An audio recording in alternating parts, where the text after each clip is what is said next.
So চারটে main reason যার কারণে Iran is under protest. The people of Iran are coming on the street and they are protesting against the government. So first is the high rate of inflation.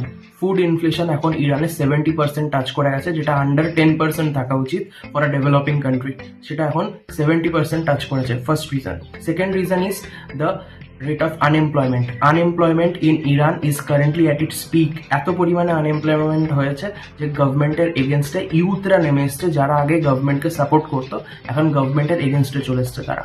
Third reason is the oil sanctions that have been put on Iran by US. সেটার জন্য Iranian যে currency rial, সেটার currency devalued হয়ে গেছে। $1 যেটা আমাদের ইন্ডিয়াতে 90 থেকে 91 রুপিস, সেটা রিয়ালের ক্ষেত্রে $1 equal to 1.4 million Real. Third reason. And fourth reason is the social norms that are restricted on the women. Womenদের উপরে যে পরিমাণে restriction লাগানো হয়েছে, they are unable to modernize, they are unable to get proper education, and that's why the people of Iran were in all over the country, they are coming on the streets and protesting against their government. এই কারণগুলো ছাড়াও US and Israel তারা external support দিচ্ছে Iran কান্ট্রির মধ্যে যাতে বাইরের থেকে ইনফ্লুয়েন্স এসে বাইরের থেকে সাপোর্ট পাচ্ছে, যারা রেভলিউশন করছে ইরানের মধ্যে, প্রোটেস্ট করছে গভর্নমেন্টের এগেনস্ট।